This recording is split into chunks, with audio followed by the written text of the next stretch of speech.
What up, Mike? Toronto. VK on the beat. Check.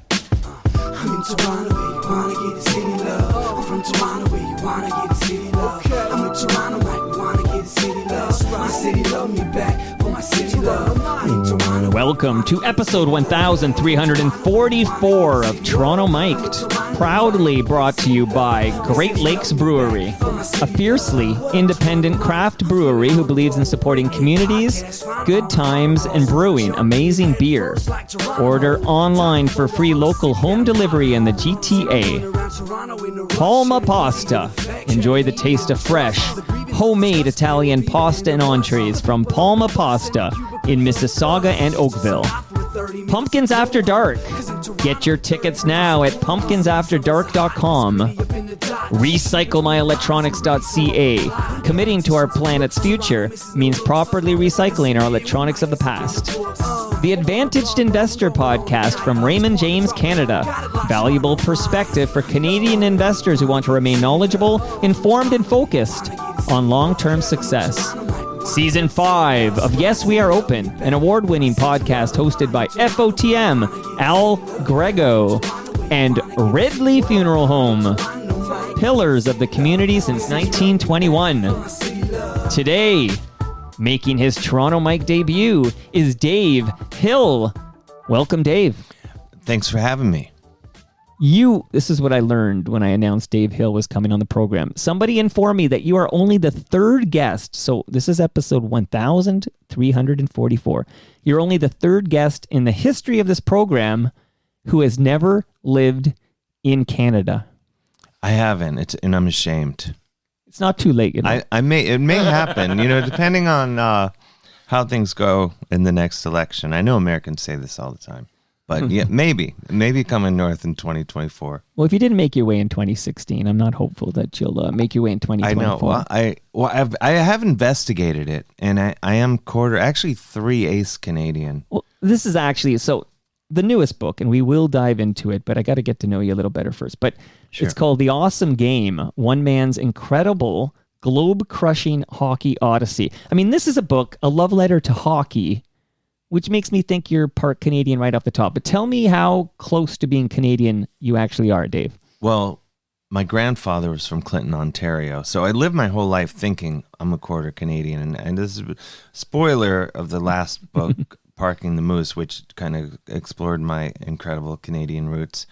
I learned through writing the book, researching and all that my great-grandfather, not related to the grandfather mentioned moments ago, he was also from Canada. I thought he was from Ireland, but I just took one email. I was like, oh no, he's from Ontario. So I am 3 ace Canadian. But in 2020, right ahead of the 2020 election, I talked to a few people, a Canadian lawyer, and they said, no, that's not going to get you anywhere. It's not enough. Not enough. You need like a parent, right? Yeah, you gotta, yeah. So, okay. And your grandfather, because I was doing some research because I was thinking, who is this Dave Hill guy who's acting so Canadian? Who does he think he is? Yeah. Get my back up. And then your grandfather's name was Clarence Vincent Blake Sr. Yep. And he wasn't quiet about the fact that he was from Canada, right? Like, as you put it in your words, he wouldn't shut up about it. No, because in America, I don't know if you know this, but I'll tell you if I know it. In America, we're raised to believe that America is the greatest thing that's ever happened and everywhere else is garbage. We're taught this in our schools. This is like manifest destiny or something like that. Exactly. And, I would argue that it's led to some problems, especially in recent years, this sort of thinking. But with my Canadian grandfather, so I was being taught this in school, or at least suggested to me in school as a kid. And then every Sunday at dinner, my grandfather would be just saying how amazing he'd be. Canada's the greatest country in the world. And so I grew up like, everyone's wrong. Canada's the best. I'm truly. And so that's how I've lived my life. So finally to be here and be more connected to it. So you're essentially amazing. You're as Canadian as you can get without actually being Canadian. I think so, yeah. Do you enjoy your maple syrup? Is it you bleed maple syrup? I do. Yeah, I'm pro. I like a Caesar.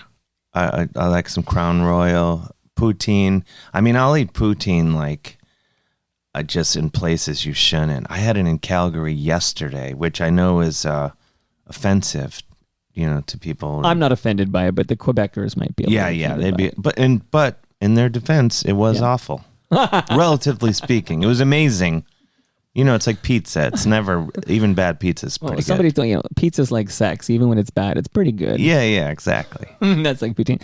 So you flew in. When did you get into the big smoke here? This morning. Well, like 2:00 this morning. Oh wow. 1:00 this morning. Yeah. Okay, you're old jazz. And you, how long are you sticking around? Shout out the event you have on Thursday night. Do it now. I'll do it again at the end, but just let people know they can actually see you before you leave town. I'm going to be at the Monarch over there on Clinton Street with my buddy Nick Flanagan and a couple other acts. I apologize, I don't have it in front of me. But I might have it in front of me. You might have it in front of you. But I want to just say, you do realize the symbolism there that you're going to be on Clinton, right? You do understand that this is the town from which you're... Exactly, yeah. That's fate, man. That's the world saying you are Canadian, Dave. I mean, it's maybe the beginning of further, just something magical, or maybe it's the end. Maybe full circle. I may not survive the evening. I was going to say, what concern. Shout out to Ridley Funeral Home. If you want to see Dave die, that might happen on Clinton. Oh my gosh, what they can do with a corpse, I've heard. I mean, if any, God forbid anything go wrong, but to know that I'm in good hands with Ridley Funeral You'll Home, look 10 years younger. I'm happy. I almost want it to happen because, gosh, what they can do, really. If you gotta go Ridley. Is there any part of you that's upset that you won't be around to see how good you look in that casket following your demise Thursday on Clinton? Well, I'm a spiritual man. I believe in a way I'll see it. By the way, can I tell now that so I didn't? Okay, well, I'll hover above my corpse. I'll check in. I'll look down or look up, wherever I go. So there's two opportunities. If you're in Toronto, Ontario, Canada, which is where I speak to you from right now, there's two opportunities to see Dave Hill. There is Thursday, October 19th, 2023. You're at the Monarch Tavern, 12 Clinton Street. That's here in Toronto. Doors open at 8 o'clock. See, I do have this info. You're doing a comedy show with Nick Flanagan, and you'll be signing copies of your new book. You have a new book, The Awesome Game, One Man's Incredible Globe-Trotting Hockey Odyssey. You'll sign those after the show. Here's who else will be there. The incredible Only God Forgives. Yes. And Tim Gilbert. Yes. It's only, and I apologize to them both, it's only a sleep deprivation that I needed the assist there. Well, I'm here to bail you out. If I may use some hockey terminology, just staying on brand. But in Only God Forgives are going to back me up for part of my set because I play a little music during the full experience. There'll be music and comedy. I'll rip some solos. I pulled some audio because you're kind of a Renaissance man, Dave. Like, you wrote a book, which is amazing because some people listening can't even read a book. And I'm going to shout out your other talents in addition to like how you became an accidental comic. And I have some music I'm going to pull that's going to blow some minds. But first, I'm going to blow minds by telling people that I already shouted out that Dave was the third person in the history of Toronto Mike to be on the show, but never having lived in Canada. So I'm going to now name the other two. You ready, Dave? For these are big. I think these are big names. I'm ready for it. One is Chuck D from Public Enemy. Whoa. I love Public Enemy. Me too, man. I met him once. Okay. I saw, if I can back it up, I saw, being a man of a certain age, I saw Public Enemy, Slick Rick, LL Cool J, and Big Daddy Kane in 1988, 89. Wow. At Cleveland Richfield Coliseum. And Flava Flav, amazingly, was walking around. We had seats on the floor. He's walking around with a giant pencil that was taller than him. And just with the clock and everything. I met Flava Flav when I was only 6 years old at the time. No, I was a bit older, but we're similar vintage. And all those artists you named, I had them in my record collection. Loved all those artists. Oh my gosh, all great. What do you think of modern day hip hop? Because I'm sad because I got kids who are, they're talking about all these modern hip hop stars and they're playing for me, and I'm always like, oh, you need to go back and listen to "It Takes a Nation of Millions to Hold Us Back." Like, to me, I'm like become that guy who's like shouting out his hip hop and saying it's better than yours. I agree with you, and this is the thing. I always say, like, I was doing a show somewhere, and somehow the topic of Kanye West came up, and I said, why would you listen to Kanye West when there's a Chuck D still walking the earth? And I was met with just stares, like, not like, oh, you're wrong. They were just like, who is that? And I got out of there. I said, get the hell out of there. Give me my money. I'm leaving. That's it for Dave. But no, I'm the same. There is something I kind of have a cutoff, but I think the beats have changed, obviously. And like, there's like a buoyancy to the 80s 90s hip hop and NWA and stuff and those are my, I don't know, but then now I'm getting into like R&B. I mean, don't get me started on TLC. That's not hip hop, I know, even though Left Eye, Lisa Lopez had some nice raps. Rest in peace. Shout out to Ridley Funeral Home. She definitely had some good flow. Yeah, absolutely. I saw TLC. Okay. I mean, I could talk about TLC for several, if you want to do several episodes. I would do 90 minutes on TLC. I saw them. Let me just back it up. I love TLC. Chili is my all-time biggest celebrity crush of all time. Wow. If you know who I'm talking about, I do. You know why I say that. So out of the blue, I got a DM from Chili from TLC in 2019. I thought it was a prank. We was messaging platonic, no funny business. Even though I would have married I would do her bidding. I would hide a body and make it so we didn't need to call Ridley Funeral Home. We're working some other brands, some other sponsors. But so she invited me. They were playing in town, and I went, and it was her and T-Boz, but every time the Left Eye there would be a rap, she'd show up on a big circular video screen and do the rap from like the video, and it was amazing. And they just played T-ball with the hits over, boom, boom, waterfalls, no scrubs. Yeah. So like, oh my gosh. I mean, even when my youngest was 3, she would go up to me and go, "I seen a rainbow yesterday."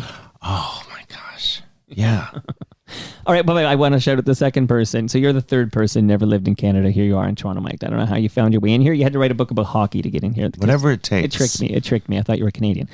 And by the way, we will shout out another sponsor when we talk about Cleveland. Cleveland rocks. You're from Cleveland. Cleveland has a Great Lakes brewery. We'll talk about that in a minute. But the second person after Chuck D, who was on the program but never lived in this country, Vernon Reed from Living Color. Yes. I'm a big fan of his too. I've never met him, but we both live in New York. Right. I think he lives on Staten Island. And somehow I've never crossed paths, but I'm a big fan. Yeah, he's fantastic. That man can shred. Okay. Yeah, he rips some solos. So before we play a little music and talk more music and then I have questions about the awesome game. Can I just back it up? Have they both been in this? They came to this. So here's how it worked, actually. Okay, so Vernon Reed actually was a remote. Okay. I made an exception for Vernon. Sometimes I'll do that. Sure. But Chuck D, his people were like, we were negotiating this whole thing. And because Chuck D, and I'm a huge Public Enemy fan. This is like, if you're somebody saying, oh, I'm going to have a chat in person with Paul McCartney. Okay, this is how excited I was. I got Chuck D on the program. They said, Chuck can't make it to South Etobicoke to sit in your basement, but you have. So if you can bring your studio, there was a backstage area at the CNE Bandshell, and I literally put my studio in a trailer, attached it to my biked, and again, these references will mean something to the locals, but biked to the CNE grounds, and I set up in a room behind the CNE Bandshell, and we did it there. So we're in person on my gear, but not in the basement. So I guess that makes you the first person in the basement who has never lived in Canada. Congratulations, Take Dave that, Hill. Chuck and Vernon, I guess. Take that. Okay, what wonderful company you're in. But before I get to the music and before we talk about the book, Mark Weisblatt wants me to drill you for information. So you are actually the first guest who was a regular host on WFMU. Mm-hmm. There was a gentleman who tried out and didn't get it. He's an FOTM. FOTM means friend of Toronto Mike. You're now an FOTM, Dave. Oh, thank you. I'm honored. You should be. Dave, yes, of course you're honored. David Cooper tried out, didn't make it. David Cooper, there's an episode with him. It was great, but this is Mark Weisblatt. He says, no, and I don't know if you're going to tell me, he says, no unpaid, this is Mark Weisblatt's words, no unpaid media gig seems coveted more. Perhaps Dave can explain. So can you just talk about what that means? Like some people listening here are like, oh, WFMU, what is that? Why is it a big deal? Talk about this part of your eclectic professional life. It's an amazing station. It's beyond eclectic. It's really anything goes. I mean, some amazing music, but also just like the show before mine. I did a show called The Goddamn Dave Hill Show, regrettably, because my dad was really upset that I swore.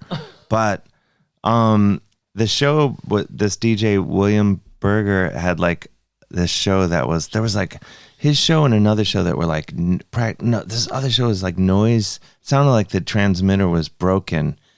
And like in an early episode that, you know, I didn't know, I'd never done a radio show and I didn't know how to work the board. They showed me how to work the board, and you can, I don't know, there's so many buttons, and someone had like hit some button that made it so whatever. A friend of mine had died like a couple days or like tragic death. Oh. And so I was like, I'm going to play a block of his favorite bands. This episode is dedicated to him. His friend from Cleveland, and a bunch of friends were in Cleveland. We're like, well, we're all at this bar. We have this station on. We're going to listen in. And my buddy Sean Kilbane, who passed away, I was like, Sean, you know, this is for you. I hit play on like his favorite bands. Nothing. And I'm freaking out on the air, like, what's going on? And we had to call the station manager, Ken Friedman, on the air and get him to walk us through. And I was like, that's it. They're taking my keys away. I'm not allowed to ever come back here.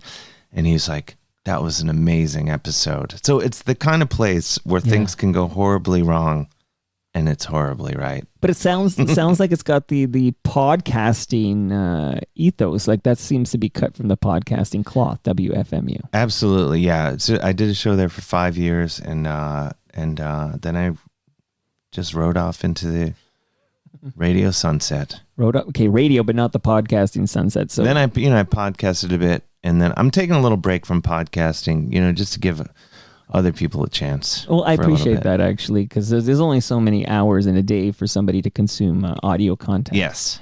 So thank you. Yeah, it's the least I can do. Okay, so lots of stuff here.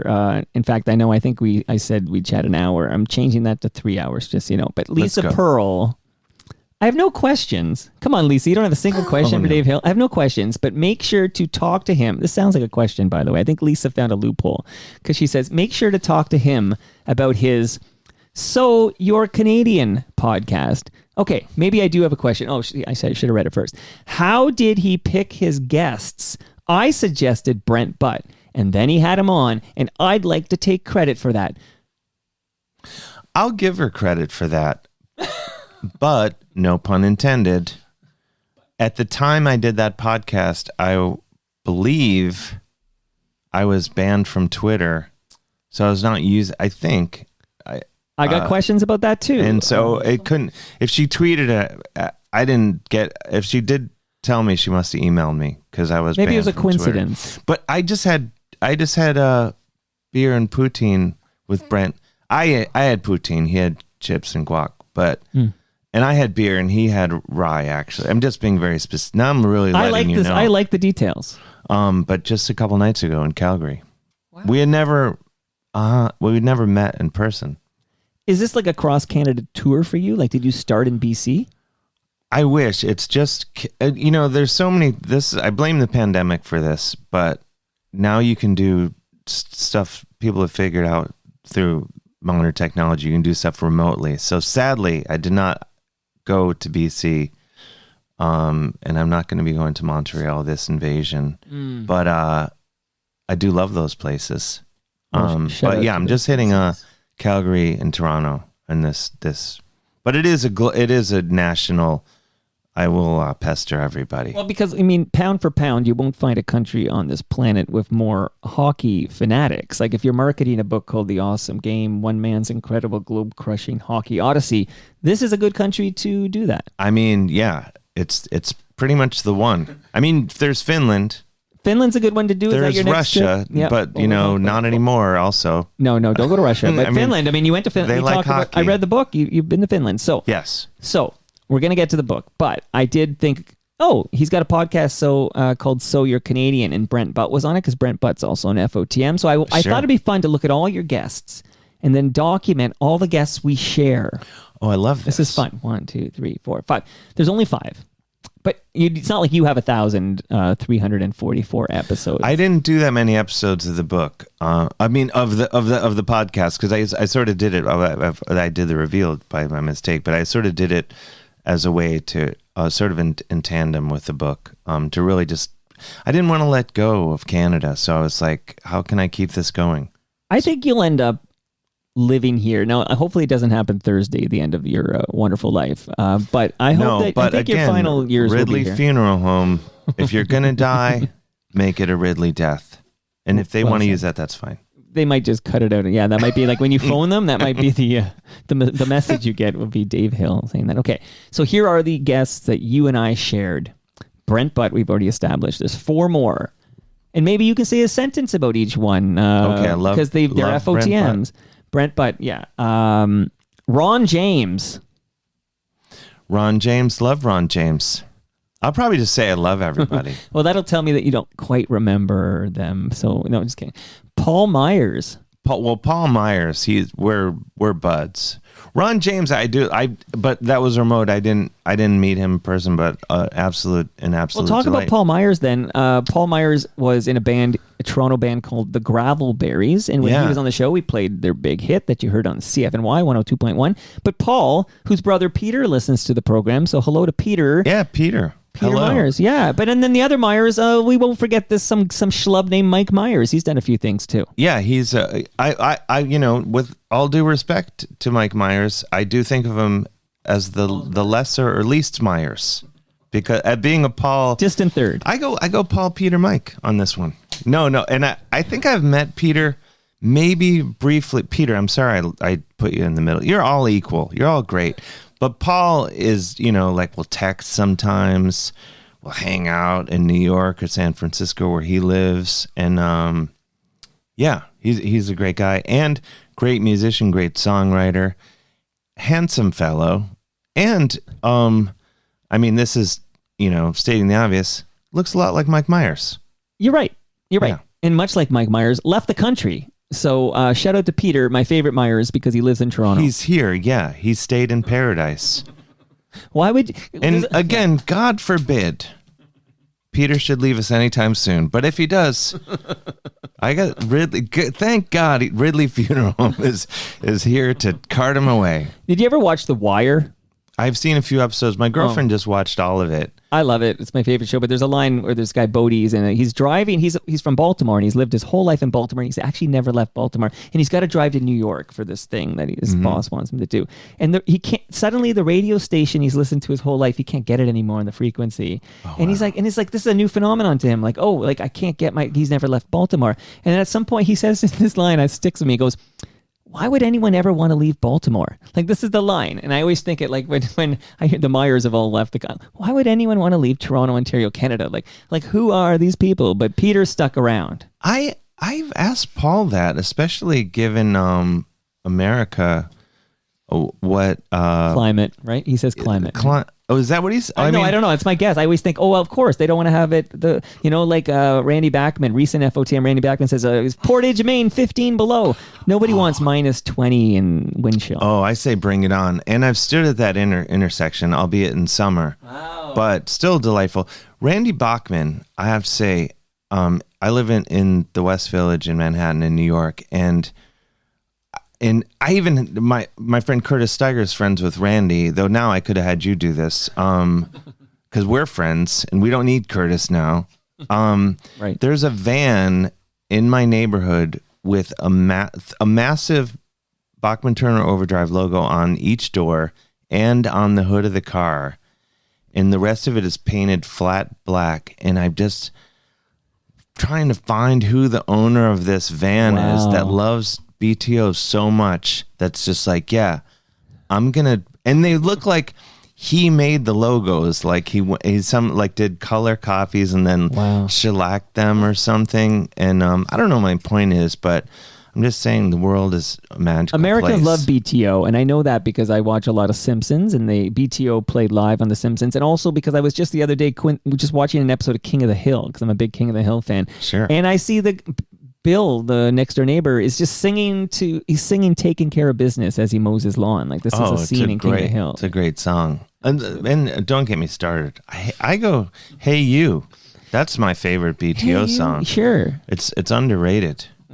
Shout out to BTO. Shout out to Randy Bachman. Apparently, Americans can call him Randy Bachman, but Canadians are supposed to call him Randy Bachman. There's a whole story in that episode you can hear. But I realize now that you're actually too easy to talk to, and your life is too interesting for an hour. So I am going to burn through the rest of the questions, and then we're going to get into this thing, because these are important questions. You mentioned the Twitter ban. Andrew says, I have 2 questions for him. What was his initial reaction to getting banned from Twitter, and what was it like finding out it had been reversed? It wasn't a short ban. It was a few years. What the hell happened here, Dave? Well, you've heard of Donald Trump. He was on Twitter, and I'm just to put it mildly, I don't like him. And so I did this thing. I set it up like I did something brilliant. Actually, it was. I would just respond to his tweets with some negative comment or another, which invariably would cause his supporters to attack me. And then I, in return, would suggest, using the language of about a 12-year-old, I would suggest that I was having a consensual, intimate relationship with their mother. They would invariably come back looking at my avatar, and the way I dress, which is amazing. And they would be like, you look like you're more into dudes. And then I would say, well, make no mistake, I also porked your dad. And then, and then he took me and your mom out for pizza.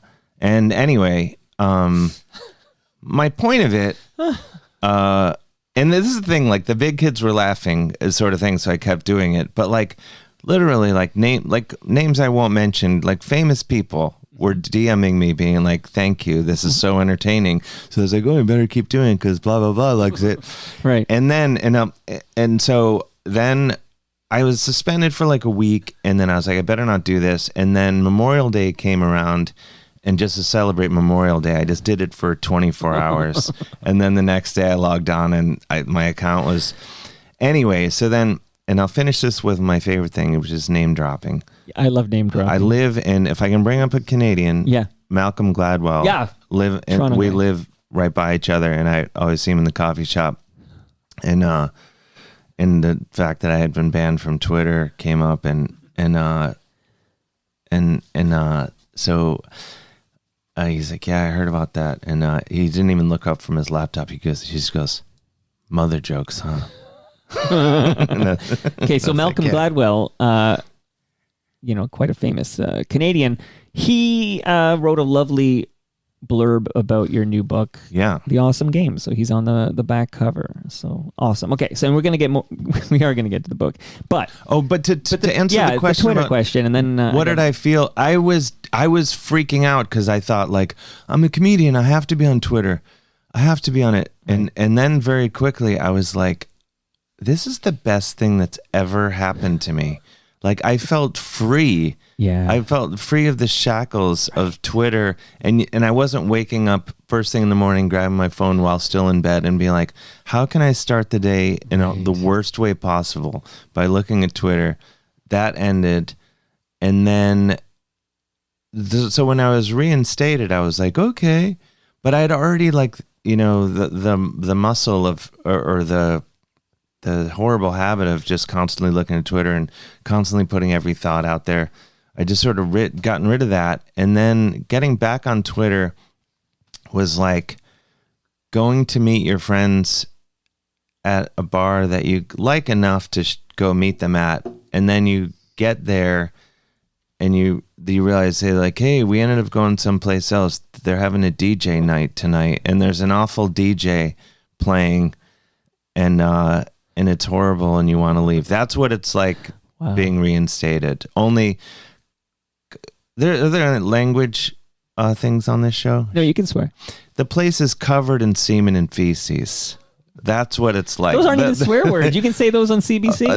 There's jizz and and shit and piss everywhere when you show up to the bar and your friends are gone. That's what it's like being reinstated. Wow. Okay. So I am reinstated, but I don't really look at it too often. No, but Mr. Dave Hill on Twitter. I'll drop that at the end. Yeah, you can still find me there. You can still find Mr. Dave Hill here. I'm sorry for by the way, saying my producers in my ear, words. my producers in my ear telling me that I you can say bad words. I won't. My producer, go ahead. You can Piss, ass.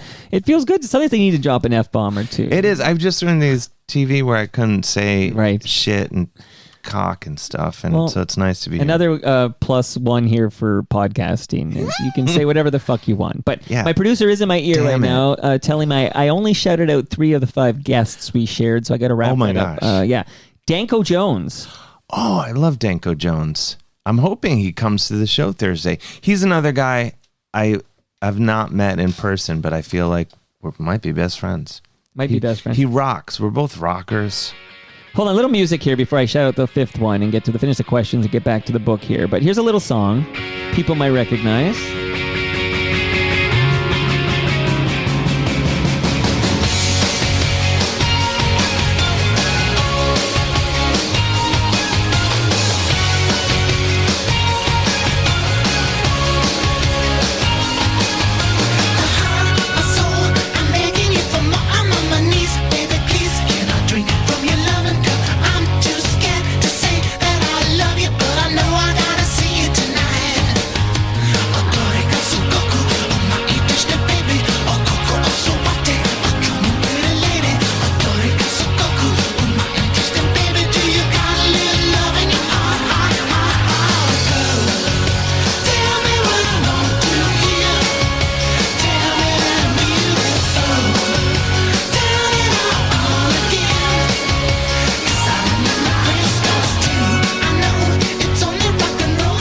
Dave, are you familiar with the great power pop of Valley Lodge? Oh, I might be. It was my idea. Tell me everything, because this is a many mind blows in this episode, but this song, Go, from Valley Lodge, not only kicks, but it's the theme song to Last Week Tonight with John Oliver. And what do you mean it was your idea? As I said it, I realized it wasn't my idea. I wrote the song, but I did start that band with my friend. You wrote this song, Go? I wrote it, yeah. Wow. But the band was started with me and my buddy John Kimbrough, and so it was his idea as well. But, this song I wrote, we had toured Japan, and I had horrible jet lag, and I woke up in the middle of the night with this song in my head, and I mumbled it into my phone, and then now it's the theme to one of the best shows on TV. It is one of the best shows on TV. Yeah. You get HBO, you get it here on Crave, and I think people think that I'm having on this author Dave Hill, who's also like an accidental comedian. We'll get to that in a minute. This Cleveland guy, we'll get to that in a minute. But like, you're playing guitar in this power pop band. You're the guitarist. Mm-hmm. Yeah, there's 2 guitar players, but yeah, I play the guitar and I hog all the solos.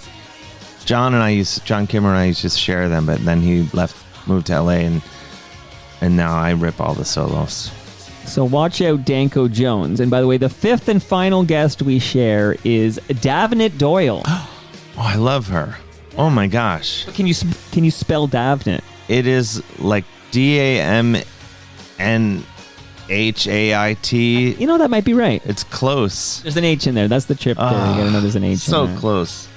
Wow. But yeah, she's married to my friend Greg Boggs. Okay. And hopefully, I know I'm going to see Greg. Hopefully I'll see her too. Any relation to Wade Boggs?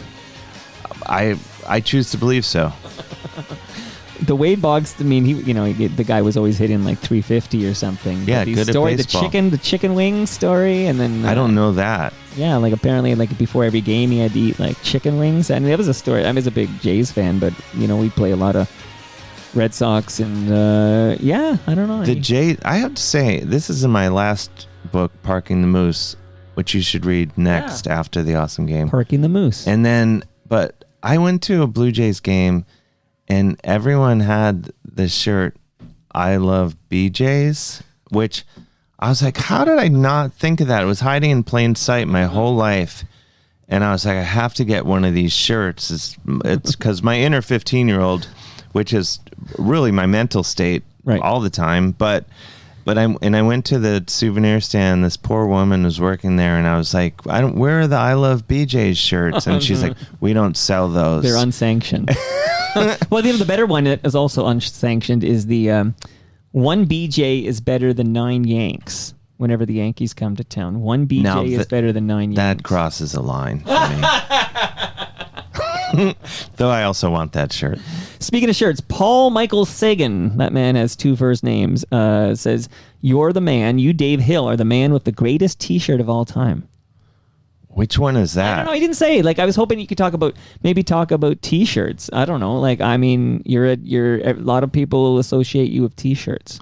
That's weird. Oh, well, I mean, I design t-shirts, my merch. I design almost most of my merch.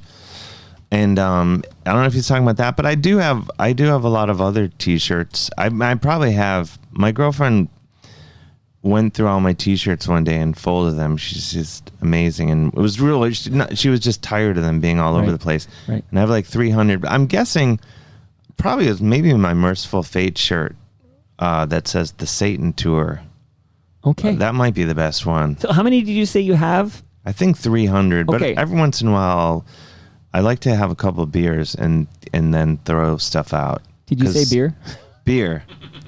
So you're from Cleveland. I'm from Cleveland.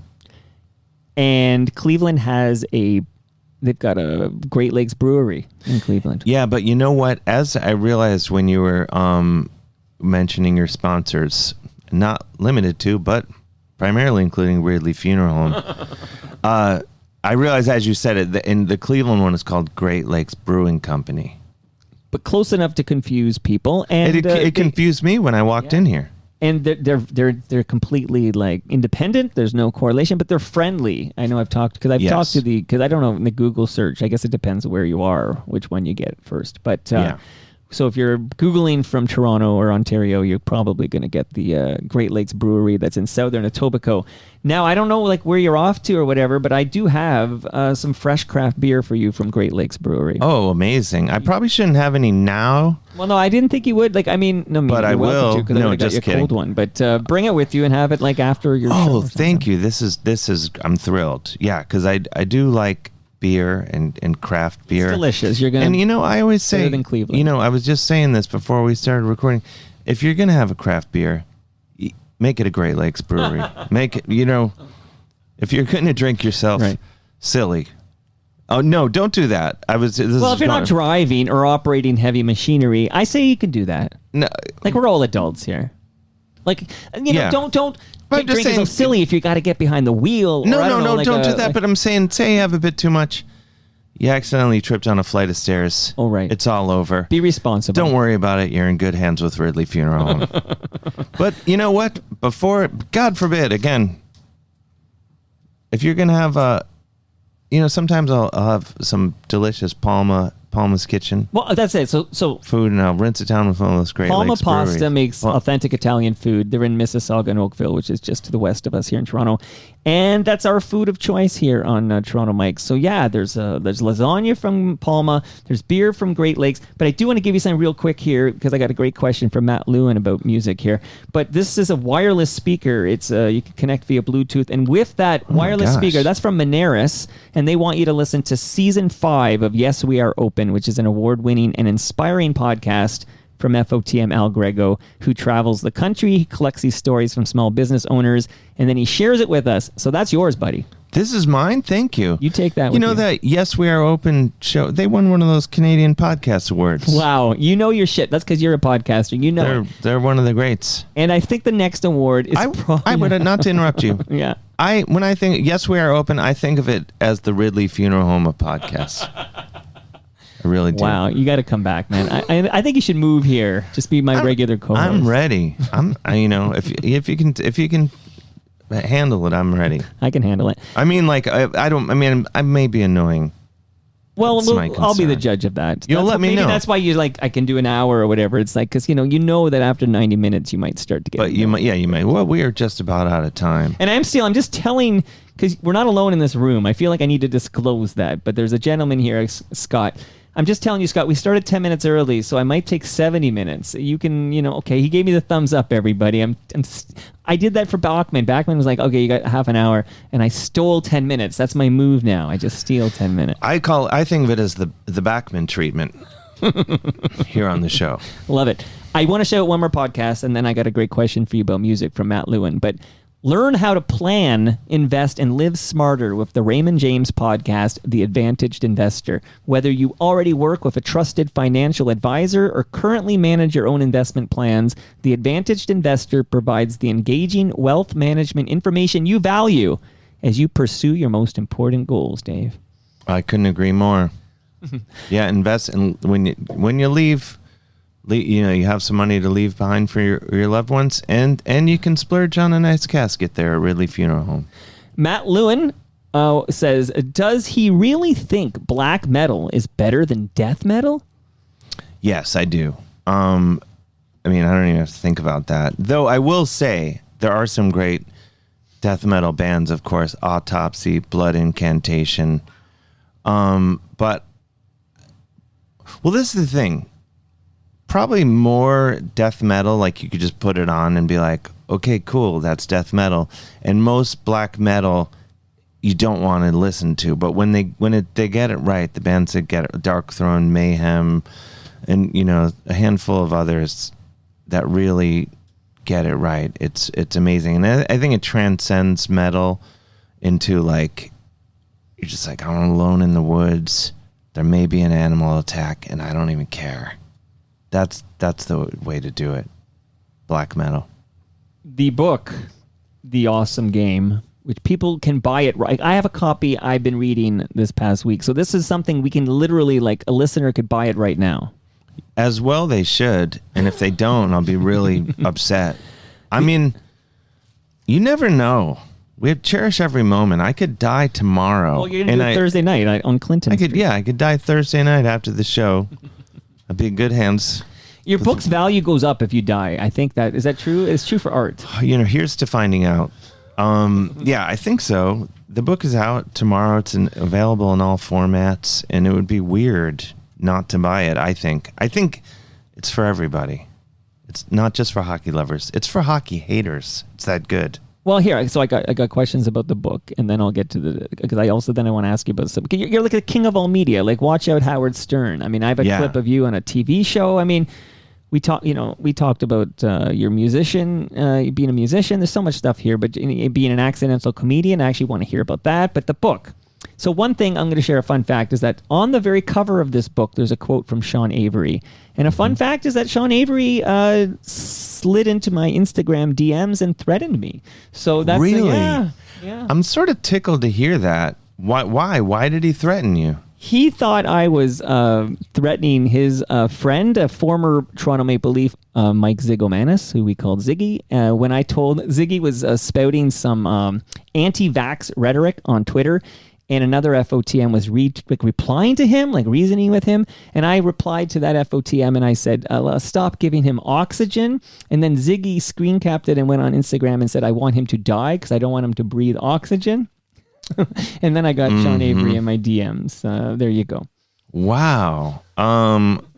Well, I'm on your side with this one. Thank you. Thank you. But it's great. Sean Avery gave you a great quote, and it's on the cover of your book. So, and more reason to buy. I know. I love Sean. Let me be clear. But the Ziggy, I'll DM him. And the Avery says Dave is a grinder. he goes to the hard to score area and sacrifices his body for the awesome game. I almost called it the American game. Give me my glasses. No, I mean you're trying to make it the American game. That's the hope.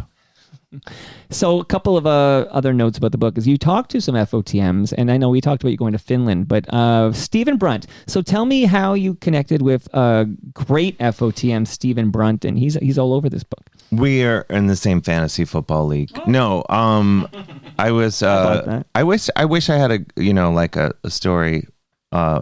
Maybe even better than that fantasy football league joke, but through proper channels, through Scott here actually. I think. But if you're looking for a Canadian... But I was a fan, let me be clear, already knowledgeable and a fan of Stephen Brunt. Oh, I hope so. He's a lot of people very good. Call me the Stephen Brunt completist of America.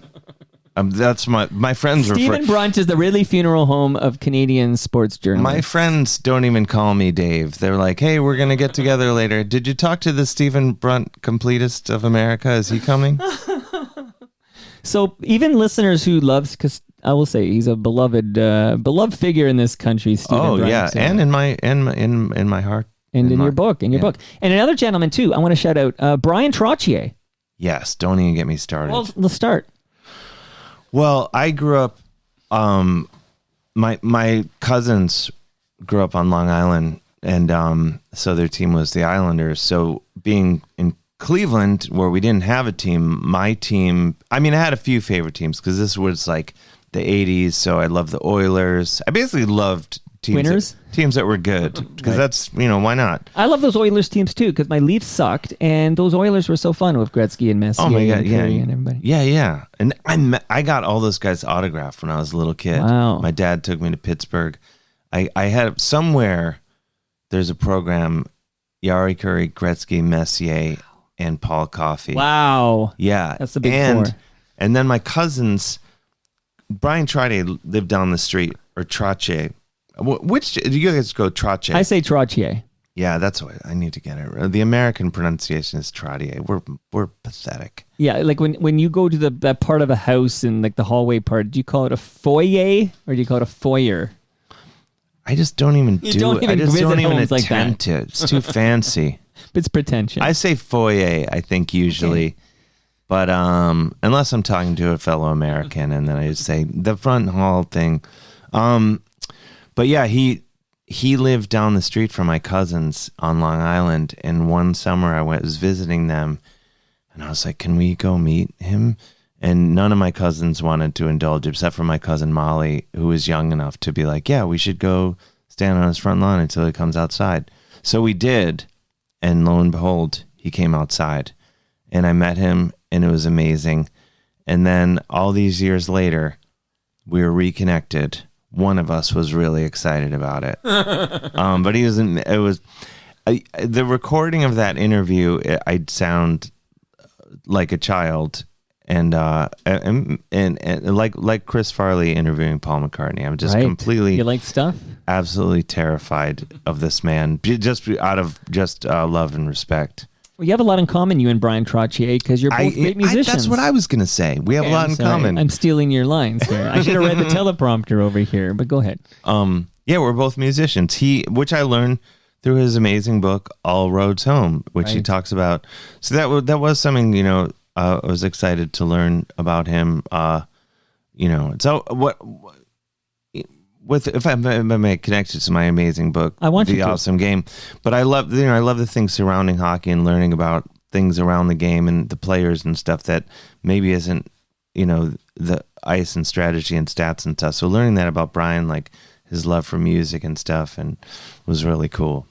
In your humble opinion as an American, because you're from Cleveland, and they haven't had an NHL team since 1978. Is that right? Is that... Yeah, there's 2 seasons, the Cleveland Barons, and then they shuffled off to become the Minnesota North Stars. And we briefly had WHA team, the Cleveland Crusaders. And yeah, for whatever reason, no NHL team. Columbus has had an NHL team. And people are always like, oh, you must like Columbus. I'm like, no, I hate Columbus because they got... Yeah. Ohio is a place where the cities we don't like each other at all. Like, it's not like, hey, we're all Ohioans, we have that. It's like, no. I think you hate them more, right? Like, I hate them more. Like Calgary and Edmonton. Those two fan bases despise each other, but they're all in the same province. I know. Yeah. Same deal. Yeah, I don't know. But even more so in Ohio. I hate. Plus, like, and I talk about this in my book, The Awesome Game. The jerseys for Columbus Blue Jackets, it looks like a logo for a bank or something. It's horrible. I like that part of the book. There's a part of the book where you kind of because I enjoyed the was it the chlorophyll commentary about the Maple Leafs. Well, because like my big thing with jerseys, a good hockey logo. First of all, if your mascot is an animal, then it's easy. You just have a really irritated looking animal and you're halfway there. But add blood, add fire. Right. Calgary Flames, very easy. Yeah. But great jersey. But yeah, Toronto, the Leafs. I mean, I love all the original 6 logos, and the Leafs. You can't. You would have chlorophyll, not blood in their case. Right. Which would be cool. I'd like to see it. Quick note about mascots. So in Toronto, our mascot is a polar bear. His name is Carlton because Maple Leaf Gardens used to be on Carlton Street. But I was watching the Oilers game after the Leaf game, and their mascot legitimately scares me. It's a lynx, but it's a scary looking angry cat thing, and I find it like really spooky. Like I don't like ours is this cuddly, likable, like polar bear, and this lynx, it looks vicious. Like it scares me. I'm kind of in favor of it. I like. I think most stuff surrounding the game of hockey should be scary. It's a missed opportunity to not. Why? This is what I don't like about going to NHL games. Is it's constantly pandering to kids and families. They're letting the kids ride the Zamboni. Have like the tots come out in between periods. Yes. Get them out of there and let me get out there. I want to go out there. Put me on the Jumbotron, not some dumb kid.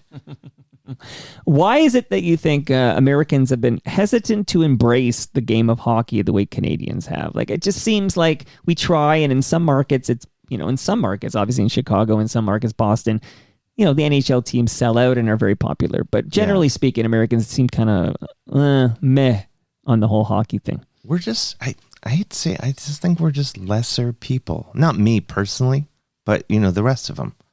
I don't know why, because I truly love hockey and I truly believe it's the best sport. Football depresses me. Like the sound of it, I'm just like, oh gosh, I have to go to school tomorrow, and everyone's telling me to shut up because they're trying to watch the game. And also 11 guys. You guys have 12 guys on the field up here, right? In the Canadian I think so. version. I'm going to pretend I know which that for is sure. Just adding to the what are they doing? Only like a couple guys are even doing anything. The rest of them are just running around in hot pants. That's a good point. By the way, I'm a terrible host because I had pulled the audio. Thank you. That means a lot. It's like praise from Caesar. But I have a clip I was going to play before we dove into the awesome game, and now we've already started talking. But I'm going to play it now because I loaded it up, and if I take all that effort to load it up, I'm going to play it. But let's listen for just a couple of minutes here.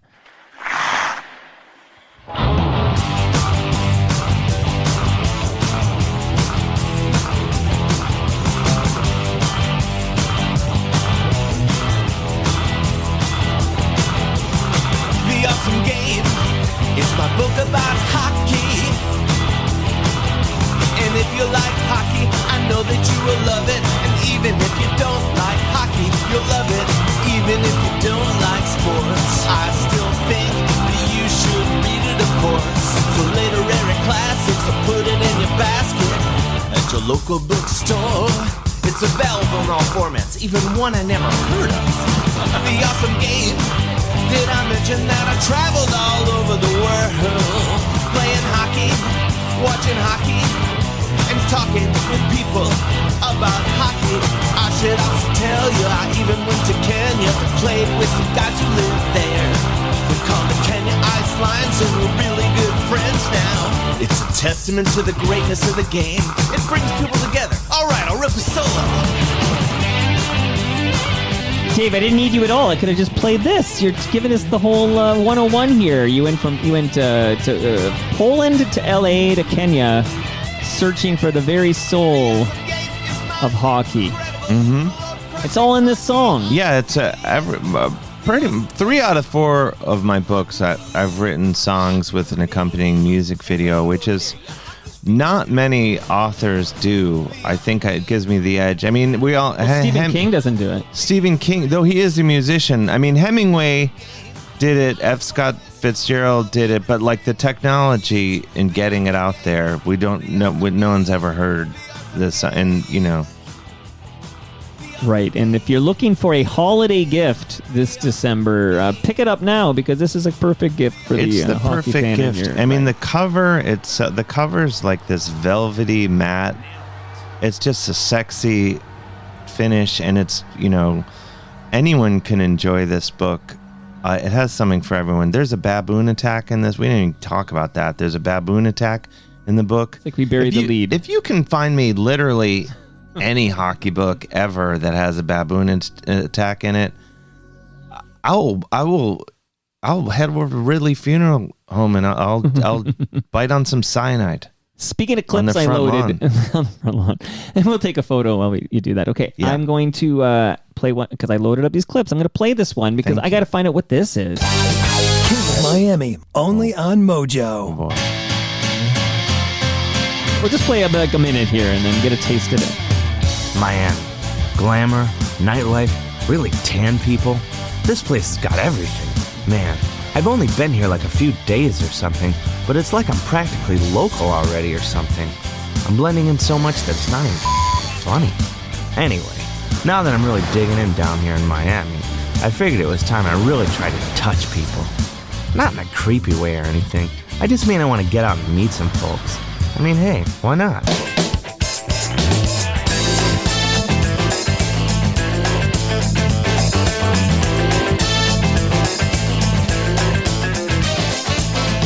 The King of Miami. What the hell is this, Dave? And where the hell can I see The King of Miami? That is a TV show that I had. It came out in 2007 on this channel, the Mojo Network, which is no longer with us. And I had just started comedy like in a couple years earlier, and I think I was really lucky. I got a TV show really early on after starting comedy, and I was like, oh my gosh, comedy is so easy. They give you a TV show right away. So I had Jerry Seinfeld. I still have no idea what I'm doing, but I really didn't know what I was doing then. And this is this show where we went down. I went to Miami and just tried to blend in with the locals, and I thought, oh, this will be.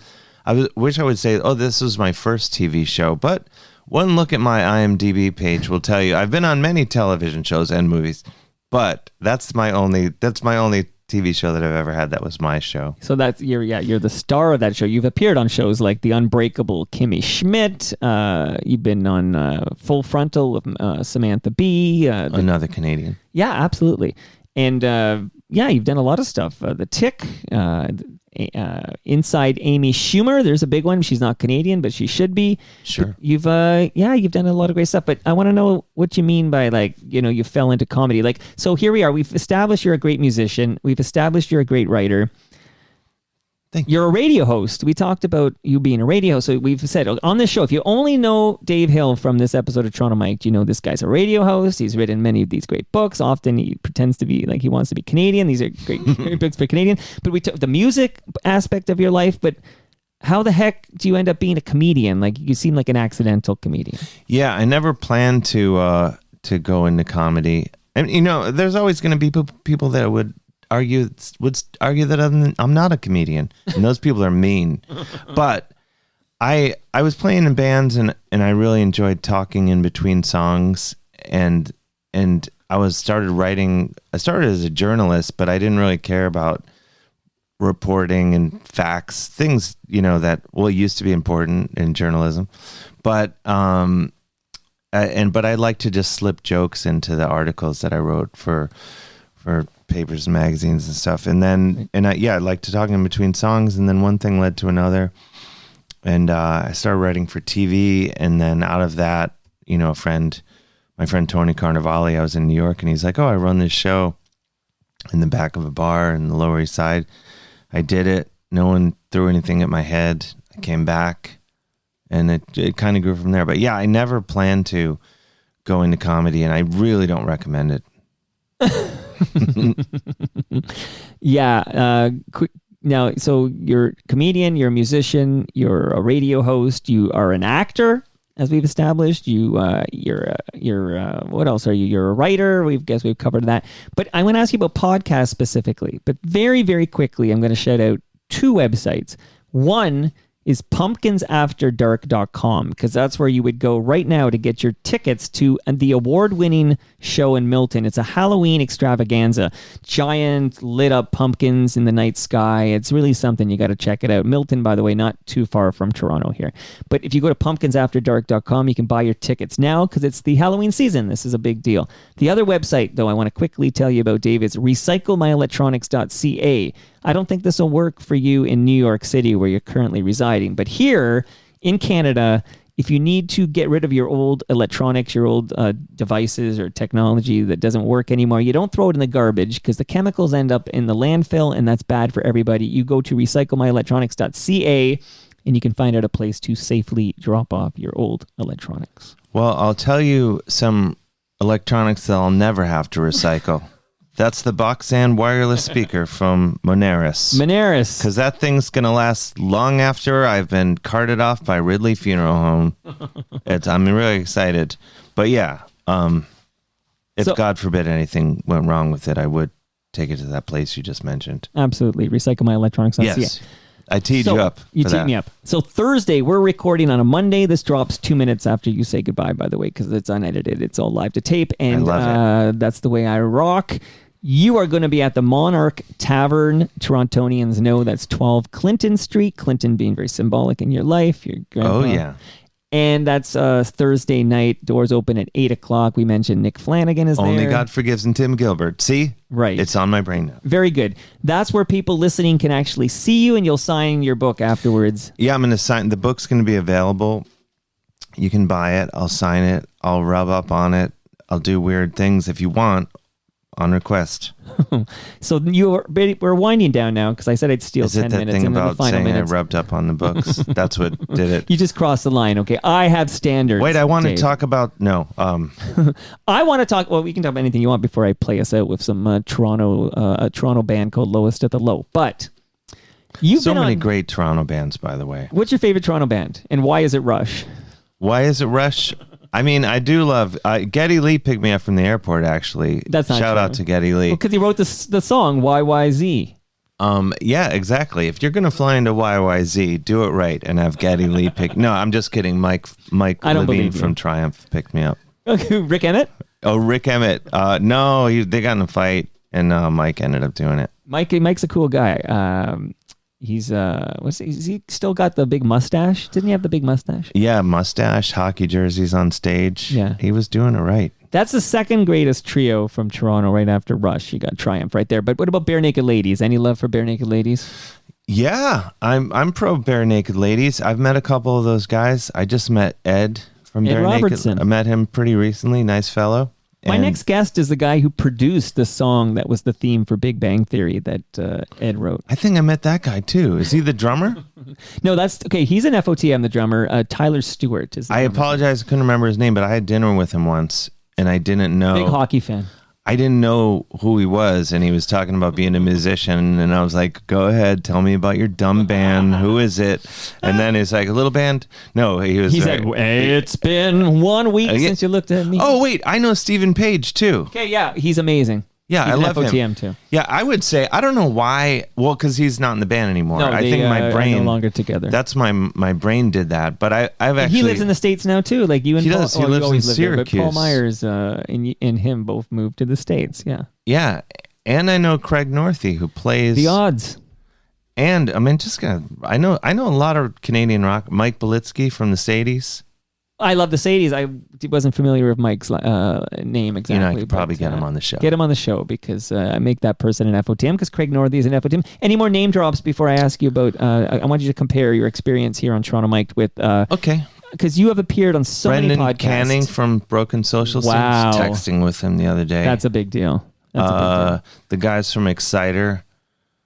The original Voivod. No, I'm just naming Canadian bands. Let's go back. Yeah, Voivod. Stick to Toronto. Yeah, I know, but I love Voivod. I try to bring them up. What about Anvil? Are you familiar with Anvil? I am familiar with Anvil. I enjoyed that documentary quite a bit. Very good documentary. Yeah. Absolutely. They seem like nice guys. Yeah, which for is, sure. I think, is job one in life. What about Blue Rodeo? Any love for Blue Rodeo? More of a bit more of a country vibe, maybe. But I got to go Cowboy Junkies on this one. Yeah. Okay. Good Toronto band. Yeah. Yeah. No, I like Blue Rodeo. Tragically Hip. Kingston, but amazing. In fact, they're. I know. Now I'm just naming Canadian. The wheels are off. Tea Party. What about the Tea Party? Oh yeah, they kind of sounded like I did it. My first band. I had a band that I formed as a teenager, which is why we had a bad band name called Sons of Elvis. But we got like a record deal and we're on the radio. We were on MTV and all that. Wow. And we played. I don't know if they do this anymore. They must. But in the 90s, there would always be these radio festivals where you'd be on, which is where I met. Like Edge Fest. Yeah. All this. That's where I met Brendan. Brendan Canning was in a band called Head with 2 H's. Okay, yeah. Noah Mintz and Brendan Canning were from Head, and Noah Mintz is an FOTM. And this brings us back to a recent episode with Hayden Desser. Hayden, who was high school buds with Noah Mintz, and his big new music search single Take was actually performed by Noah Mintz because Hayden didn't think he had a good voice. It turns out he actually has a great voice. But Head is brought up early and often on Toronto Mike because they had 2 H's in Head. Yeah, absolutely. Happy was a big single by Head. Yeah. And but my point, the Tea Party, we played a festival with them once. The drummer, much like Tyler Stewart, the drummer Jeff Burrows is an FOTM. Okay, so because here I know I'm running out of time here. Wait, who's the other band? Big Wreck. Big Wreck. Yeah, that's the other. They sound like Led Zeppelin. Yeah, well, yes, you're right. They do, and another great band. Yeah, I love this game. We could just shout out Canadian bands, just random. But I'm losing. What about the band? The band. I mean, if you're gonna go Canadian band, although the singer was American. Yeah, Levon Helm. Yeah, flawed lineup. Not Canadian enough for my taste. 4 out of 5 ain't bad. Okay. Yeah. Shout out to Meatloaf. Listen, this is important. Oh, the late great. Shout out to Ridley Funeral Home. Okay, you have been on WTF with Mark Maron, The Adam Carolla Show, The Nerdist. These are huge, massive American podcasts. How did those experiences rank with your experience here in Toronto Mike's basement for Toronto Mike? I want to say I had an amazing time on those shows, but compared to this show, those shows were fucking nightmares. No, and I hope this is not the case with this show. What do those 3 shows have in common? I don't think any of them would book me again.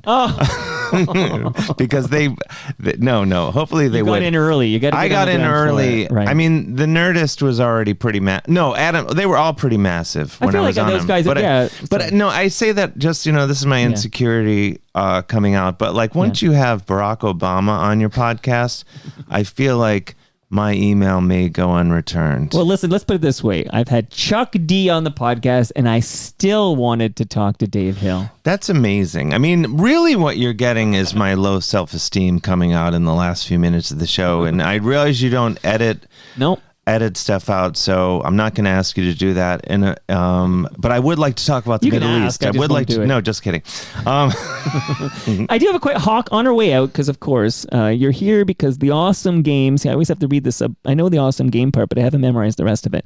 The awesome game, one man's incredible globe-crushing hockey odyssey. It's fantastic read. I love hockey, and I loved reading your take on hockey. You're a funny guy. Thank you. I loved your song about the book. That's how much I love it all. That's half the battle. You got to have the right song for the book. Not enough authors do that. But, you talked about growing up in Cleveland. I don't know if we did enough Cleveland talk. You have to come back. But Cleveland, I hear Cleveland rocks. But Cleveland you talked about the Barons leaving in 78, and they left for Minnesota, became the North Stars, right? Yep. So then they left Minnesota for Dallas. So I have two questions. One is, did you have any Schadenfreude when Minnesota lost their teams the way you lost your team, and you're like, yeah, you know how I feel now. You took my team. Now how do you feel, Minnesota? Any Schadenfreude there? I didn't, because I was just mad. Even though I want hockey to spread everywhere, there's still a part of me that gets irritated when hockey is played in places that don't have naturally occurring snow and ice. And I know that's a flaw, because I'm not serving the game feeling that way. But I do have this sort of knee-jerk reaction to it. And also the Dallas jerseys, not nearly as cool as the North Stars That's jerseys. actually where I'm going with this. So you've introduced a new topic, though, which is the greatest Maple Leaf, the current greatest Toronto Maple Leaf is a guy from Phoenix, Arizona. So there's a guy who kind of, grew up in a place that you can't play pond hockey in Phoenix. No, there's many great players who've come from non-pond hockey. It's just my romanticizing. If I may bring it back to the greatest country on earth, Canada, as I was taught by my grandfather. I grew up loving hockey as a kid, and so for me, when it's Flin Flon, Manitoba, Medicine Hat, Alberta, Moose Jaw, Saskatchewan. Those are the magical places. Sudbury, Sault Ste. Marie, Peterborough. These are my hockey towns. So when someone's from Houston, it's a speed bump in my brain. I hear that. Does any part of you root for the Dallas Stars, knowing that the DNA from your beloved Cleveland Barons are still in there? That is the same franchise. Yeah, for sure. And also, they're my friend Rhett Miller from Old 97s. If I may name drop, that's his team, and I love Rhett. So I want him to be happy, and he's happier when... a big thing with sports is like, you want your friends' team to win, because then they're in a better mood, and you want your friends to be happy. So in that way, I do root for Dallas Stars. Dave, this was awesome, man. I really enjoyed this chat, and I'm glad you paid a visit. Thanks for doing this, man. Thanks for having me. And I can really keep this beer? Yeah, you think I'm going to take it away from you now? Oh my gosh, this is so cool. It's yours, man. It's yours. Oh, man. And that brings us to the end of our 1,344th show. You can follow me on Twitter and Blue Sky, because I keep waiting for Elon to charge you money, and then I'm gonna say peace out. You got to do. Are you on Threads?